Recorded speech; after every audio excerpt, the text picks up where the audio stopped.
नमस्कार दोस्तों, कैसे हैं आप लोग। जय हिंद, जय भारत। हम लोगों का क्रॉनिकल मैगज़ीन चल रहा था। उसमें हम लोगों ने नेशनल, इंटरनेशनल, ठीक है, इकोनॉमिक्स, इन्वायरमेंट, ठीक है, और इन्वायरमेंट और लगभग सारे हम लोगों ने इसे कवर कर लिया है। आज हम लोग पढ़ने जा रहे हैं, नेक्स्ट इसका पार्ट है योजना का। अक्टूबर 2025 की जो योजना है क्रॉनिकल मैगज़ीन की, उसको हम लोग आज देखने जा रहे हैं। ठीक है, चलिए हम लोग आगे बढ़ते हैं। जो हम लोग का पहला आर्टिकल है वो है कपास क्रांति मिशन 2025। जो पहली बार इसको देख रहे हैं उनको उनको पता होगा कि हम लोग करेंट और प्लस जीएस को लेकर चलते हैं। इसका मतलब ये हुआ कि करेंट में किसी प्रकार का अगर जीएस का कोई भी टॉपिक है तो हम लोग उसको पढ़ते हुए चलेंगे, क्योंकि जो भी जीएस के प्रश्न बनते हैं ना, वो करंट में कहीं ना कहीं उनका जिक्र हुआ रहता है। तो उन्हीं को एग्जामिनर जो है क्वेश्चन बना के आपसे पूछ लेता है। ठीक है, आइए अब बात करते हैं। हम लोग पहला आर्टिकल है कपास क्रांति मिशन 2025 की। इसमें है क्या कि 20 अक्टूबर 2025 को केंद्र सरकार ने 600 करोड़ की लागत से कपास क्रांति मिशन का शुभारंभ किया है। बात समझ आ गई। किसने किया है? पहले बात तो केंद्र सरकार ने किया है, 20 अक्टूबर को किया है, 600 करोड़ की लागत है और नाम क्या है? कपास क्रांति मिशन। बात समझ में आ गई। इसको एकदम याद कर लीजिए। मिशन का उद्देश्य क्या है? मिशन का लक्ष्य महाराष्ट्र में सफल उच्च घनत्व वृक्षारोपण एचडीपी पद्धति को तेलंगाना में दोहराना। बात समझ में आ रही है। जो ये कपास क्रांति मिशन है, इसका उद्देश्य क्या है? उद्देश्य क्या है? इस मिशन का लक्ष्य महाराष्ट्र में सफल उच्च घनत्व वृक्षारोपण पद्धति को तेलंगाना में दोहराना। ठीक है, बात समझ में आ रही है। बजट का प्रावधान कितना है? 600 करोड़, याद रहेगा। अच्छा, इसमें शब्द आया है कि उच्च घनत्व वृक्षारोपण पद्धति। ये है क्या? देखिए, यह तकनीक पारंपरिक पद्धति की तुलना में, जो पहले से पद्धति चली आ रही है, पारंपरिक पद्धति अर्थात जो पद्धति पहले से चली आ रही है, उसकी तुलना में पौधों को अधिक घनत्व में लगाने पर आधारित है। इससे प्रति इकाई क्षेत्र में पौधों की संख्या बढ़ती है, संसाधनों का बेहतर उपयोग होता है और उत्पादन में उल्लेखनीय वृद्धि होती है। बात समझ में आ गई है। आगे बढ़ते हैं। कपास निगम की भूमिका क्या है? देखिए, भारतीय कपास निगम किसानों से न्यूनतम समर्थन मूल्य एमएसपी पर सीधे कपास खरीदती है। यह ठीक है, यह किसानों को उचित पारिश्रमिक दिलाने, कपास की कीमत स्थिर रखने मतलब फिक्स रखने और देश के लिए बफर स्टॉक बनाए रखने में सहायक है। अब देखिए, हम लोग के लिए इंपॉर्टेंट क्या है? हमने करंट तो देख लिया, ठीक। अब हमें 2-3 चीज पॉइंट ऑफ करना है। एक तो भारतीय कपास निगम, ठीक, दूसरा एमएसपी और तीसरा बफर स्टॉक। इन तीन के बारे में हम लोग को पढ़ना पड़ेगा। देखते हैं हम लोग। देखिए, है क्या भारतीय कपास निगम? क्या है? इसकी स्थापना जो होती है वो होती है 31 जुलाई 1970 को। देखिए, ये क्या है ना, ये है तो पुराना चीज, लेकिन जब एक एग्जाम में आएगा ना तो ये नया बन जाएगा। लोग कहेंगे कि ये पेपर थोड़ा सा टफ बना दिया है क्योंकि उसने कपास निगम पूछ लिया, जो कभी पूछता नहीं है। तो यही सब पेपर को अलग बनाते हैं, ठीक। तो भारतीय कपास निगम की स्थापना कब होती है? 31 जुलाई 1970 को। अच्छा, इस पर नियंत्रण किसका है? इस पर नियंत्रण कपड़ा मंत्रालय भारत सरकार का है, ठीक। मतलब ये जो है कपड़ा मंत्रालय भारत सरकार के अधीन ये कार्य करती है। बात समझ में आ गई। अच्छा, एक चीज देखिए, इसमें एक तत्व और आया था, उसका नाम था एमएसपी। एमएसपी क्या है? न्यूनतम समर्थन मूल्य। होता क्या है? देखिए, एमएसपी किसी भी फसल का वह न्यूनतम मूल्य होता है जिसे सरकार द्वारा किसानों के पारिश्रमिक के तौर पर स्वीकार किया जाता है। मतलब कहने मतलब ये है कि कोई फसल है, ठीक, मान लो ये धान है, ठीक है, और गवर्नमेंट ने इसका रख दिया 3250 रुपया कुंटल, ठीक, कुंटल लग दिया दाम, तो ये क्या बन गया? ये एमएसपी बन गया। अब इससे नीचे पे माल नहीं बिकेगा। ये क्या है? ये न्यूनतम मूल्य है, इससे नीचे पे माल नहीं बिकेगा, इससे ऊपर आप बेच सकते हो। बात समझ में आ रही है?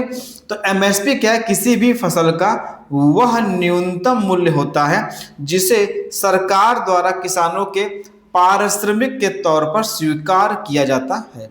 अच्छा, देखिए एमएसपी कृषि मूल्य में किसी प्रकार की, जो एमएसपी होता है, एमएसपी वो कृषि मूल्य में किसी प्रकार की तीव्र गिरावट के खिलाफ कृषि उत्पादकों को सुरक्षा प्रदान करता है।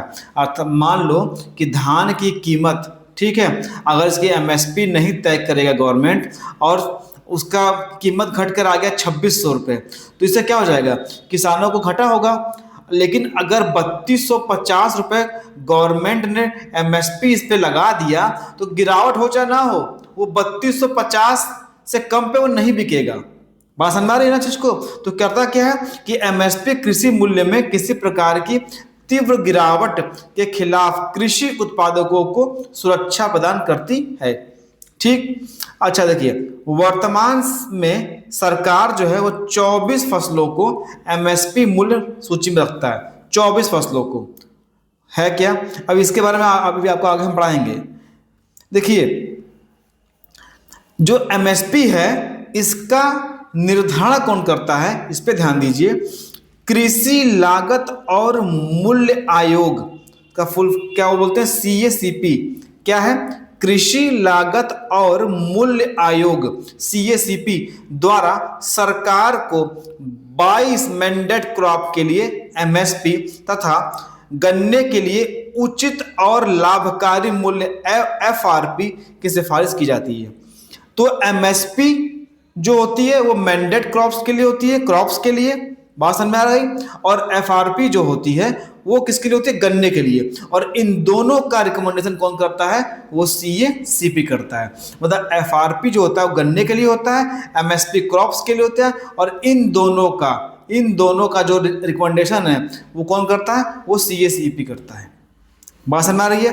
अब 22 मैंडेट क्रॉप, हमने कहा यहाँ हमने बताया कि 24 फसलों को सूची में रखा गया है, ठीक है, यहाँ 22 बोल रहे हैं, तो 22 प्लस 2 और है क्या? देखिए, मैंडेट क्रॉप में 14 खरीफ की फसल है तथा 6 रबी की फसल है और 2 वाणिज्यिक फसल हैं। हो गए? देखिए, 14 खरीफ की फसल, 6 रबी की फसल और 2 वाणिज्यिक कॉमर्शियल फसल। जो 2 वाणिज्यिक फसल है वो कौन सी है? कपास और जूट। ठीक, तो 14, 6, 20 और 2, 22, 2 और बचे। इसके अलावा लाही और नारियल के एमएसपी का निर्धारण क्रमशः सरसों और सूखे नारियल के एमएसपी के आधार पर किया जाता है। ये सब एक अपने आप में क्वेश्चन हैं, ये सब के सब स्टेटमेंट बना के एग्जाम में आ जाएंगे और क्वेश्चन का जो लेवल है वो हाई कर देंगे। ठीक, बात समझ आ गई? 14 खरीफ की फसलें होती हैं, 6 रबी की, 2 वाणिज्यिक में 2 कौन सी हैं? कपास और जूट, और इसके अलावा लाही है और नारियल है। टोटल कितने हो गए? 24 हो गए। बात समझ आ गई? अच्छा, इसकी बात पढ़ लेते हैं हम लोग। जब बात खुली है तो पूरा पढ़ लेते हैं। कृषि लागत एवं मूल्य आयोग सीएसीपी जो एफआरपी और एमएसपी दोनों को रिकमेंड करता है गवर्नमेंट के लिए। बात समझ गई? तो सीएसीपी की स्थापना कब होती है? जनवरी 1965 में।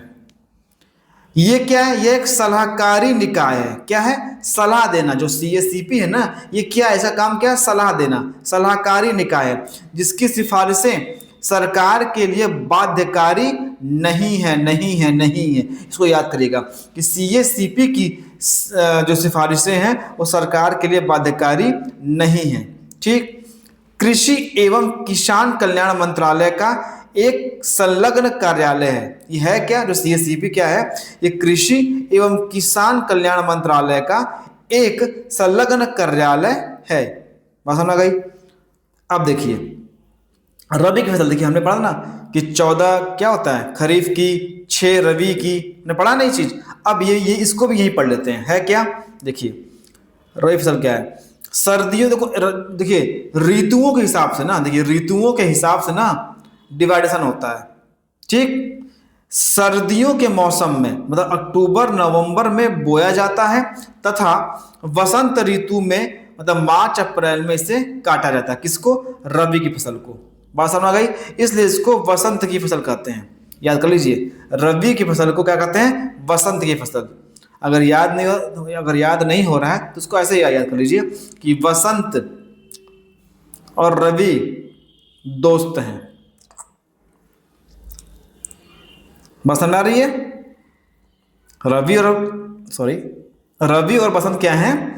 दोस्त हैं। ठीक, आगे देखते हैं। उदाहरण क्या है? गेहूं, जौ, चना, मटर, मसूर, सरसों, अलसी, ये सब क्या इत्यादि, ये सब क्या है? ये सब रबी की फसल है। और रबी की फसल को क्या कहते हैं? वसंत की फसल। अक्टूबर नवंबर में बोया जाता है, मार्च अप्रैल में काटा जाता है। याद रहेगा? चलिए, जब हम लोग ज्योग्राफी में इस टॉपिक को कवर करेंगे तो इन सब को याद करने का हम लोग ट्रिक भी बता देंगे आपको। अब देखिए, खरीफ की फसल क्या है? मानसून के मौसम में जून जुलाई में बोई जाती है तथा सितंबर अक्टूबर में काट ली जाती है। समझ आ रही है? मानसूनी फसल बोल सकते हैं। ठीक, खरीफ फसल क्या है? मानसून के समय। मानसून कब होता है?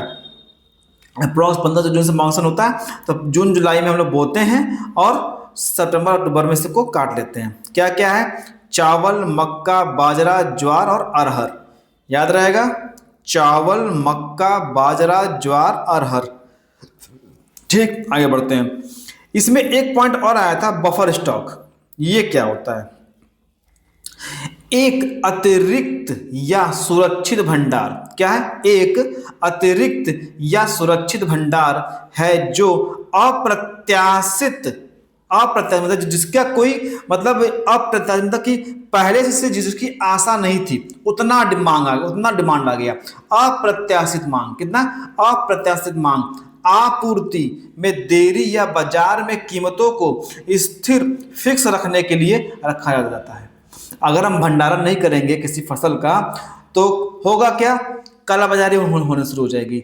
बड़े बड़े महाजन के क्या करेंगे? स्टॉक करना शुरू कर देंगे। ठीक, और इससे क्या हो जाएगा? सप्लाई जो है वो कम पड़ जाएगी। ठीक, धीमे पड़ जाएगी। ठीक, और डिमांड क्या हो जाएगा? डिमांड हाई हो जाएगा, इससे दिक्कत पैदा हो जाएगी। ठीक, तो हम लोग एक बफर स्टॉक मेंटेन करते हैं। ये क्या है? ये अतिरिक्त है, एडिशनल है। मतलब जितनी हमारी खपत है स्टॉक की उससे एडिशनल जो बच रहा है उसको हम लोग भंडार करते हैं उसको। ठीक है, तो यह एक अतिरिक्त या सुरक्षित भंडार है जो अप्रत्याशित मांग, आपूर्ति में देरी या बाजार में कीमतों को स्थिर बनाए रखने के लिए किया जाता है। अच्छा, इसकी अवधारणा जो बफर स्टॉक है, इसकी अवधारणा चौथी पंचवर्षीय योजना 1969 से 1974 के बीच। ठीक है, जो बफर स्टॉक की अवधारणा है वो चौथी पंचवर्षीय योजना 1969 से 1974 के बीच में प्रस्तुत की गई थी। अच्छा, बफर स्टॉक के आंकड़ों की समीक्षा प्रत्येक 5 वर्ष में की जाती है। बात समझ आ गई? तो हम लोगों ने करंट को भी देख लिया और करंट को एकदम निचोड़ लिया। बात समझ आ रही है? हम लोग को कोई दिक्कत नहीं होगा। ठीक, नेक्स्ट आते हैं, नॉट इंपॉर्टेंट पढ़ लेते हैं। प्रधानमंत्री धन्य धान कृषि योजना और स्वावलंबन दाल मिशन 2025। 18 अक्टूबर 2025 को केंद्रीय मंत्री शिवराज सिंह चौहान ने 2 प्रमुख कृषि पहलों, प्रधानमंत्री धन्य धान कृषि योजना और स्वावलंबन दाल मिशन का शुभारंभ किया। मुझे कमेंट करके बताइएगा कि प्रधानमंत्री धन्य धान कृषि योजना कब लागू किया गया था। ठीक है, आते हैं उप योजनाओं का एकीकरण। इस योजना में 11 मंत्रालयों के 36 उप योजनाओं को सम्मिलित किया गया है। इसे जुलाई 2025 में स्वीकृत किया गया और अक्टूबर 2025 में लागू किया गया। बात समझ गई? ये 6 वर्ष, अरे यह है क्या? ये 6 वर्ष तक चलेगी। इसके लिए प्रति वर्ष 24,000 करोड़ रुपए का बजट है। ठीक, बात समझ आ रही है? बाकी छोड़ दीजिए, बाकी कोई इंपॉर्टेंट चीज में है नहीं। आगे बढ़ते हैं। है क्या? देखिए, डुअल वैल्यूएशन फ्रेमवर्क, PFRDA की नई योजना। क्या है? PFRDA की नई योजना। पेंशन निधि नियामक और विकास प्राधिकरण, PFRDA। क्या है? PFRDA राष्ट्रीय पेंशन प्रणाली NPS और अटल पेंशन योजना APY में सहकारी प्रतिभूतियों गवर्नमेंट सिक्योरिटीज के लिए डुअल वैल्यूएशन फ्रेमवर्क प्रस्तावित किया है। अपने के लिए बहुत महत्वपूर्ण क्या है? हम लोग PFRDA को पढ़ सकते हैं एक बार। ठीक। बाकी इस चीज़ में कोई हम लोग का मतलब नहीं है कि एनआईवी क्या होता है, मैच्योरिटी कब होगा, इसे हम लोग एग्जाम में सब चीज़ें नहीं पूछती हैं। हम लोग थोड़ा पढ़ लेते हैं किस बारे में, पीएफआरडी के बारे में। ठीक, देखिए पीएफआरडीए है क्या, देखिए पीएफआरडीए पेंशन निधि नियामक और विकास प्राधिकरण। क्या है, पेंशन निधि नियामक और विकास प्राधिकरण। भारत में पेंशन क्षेत्र को विनियमित करने और विकसित करने वाली एक वैधानिक संस्था है। इसको एकदम स्टार मार्क कर रहे हैं। कौन सा संस्था है ये, वैधानिक संस्था है। स्थापना कब होती है इन लोग, इसका 2003 में। पीएफआरडी की स्थापना कब होती है, 2003 में। ये क्या है, सांविधिक निकाय है, याद रखिएगा, इंपॉर्टेंट पॉइंट है। पीएफआरडीए क्या है, सांविधिक निकाय है। पीएफआरडीए क्या है, सांविधिक निकाय है। ठीक, यह भारत सरकार के वित्त मंत्रालय के अधिकार क्षेत्र में कार्य करता है। जो पीएफआरडीए है यह भारत सरकार के वित्त मंत्रालय के अधिकार क्षेत्र में कार्य करता है। अच्छा, पीएफआरडी के मेंबर कौन होते हैं, एक अध्यक्ष होते हैं और अधिकतम 6 मेंबर इसमें हो सकते हैं। ठीक, और जो 6 मेंबर होंगे इनमें से कम 3 जो होंगे, 3, ठीक, इनमें से कम 3 जो होंगे वो पूर्णकालिक मेंबर होंगे, मतलब एकदम फुल परमानेंट मेंबर होने चाहिए इन 6 में से, और एक अध्यक्ष होगा। ठीक, समझ आ रही है। चलिए आगे बढ़ते हैं। करेंट का मतलब ही होता है कि करंट प्लस जीएस। अब आजकल लोग क्या करते हैं, बस करंट भैया पढ़ के निकल लो, जीएस जो उसमें डिस्कस, जो जीएस का पार्ट है वो कौन पढ़ेगा। ठीक, बांस परियोजना। क्या है, बांस परियोजना, देखिए इंपॉर्टेंट थोड़ा सा। तेलंगाना के आदिलाबाद जिले के मुल्ला गुट्टा 2 गांव में कोलम आदिवासी समुदाय की सहायता के लिए, किसके लिए, कोलम आदिवासी समुदाय की सहायता के लिए एक प्रायोगिक बांस रोपण परियोजना शुरू की गई है। अच्छा, है क्या ये, उद्देश्य क्या है, ग्रीन इंडिया चैलेंज के अंतर्गत आने वाली इस पहल का उद्देश्य आजीविका बहाल करना, रोजगार बहाल करना, पर्यावरण क्षरण से निपटना, जो पर्यावरण का जो हरासमेंट हो रहा है, ठीक, उससे निपटना, या विशेष रूप से कमजोर आदिवासी समूह पीवीटीजी नामक कोलम जनजातियों द्वारा सामना की जा रही बांस की कमी को दूर करता है।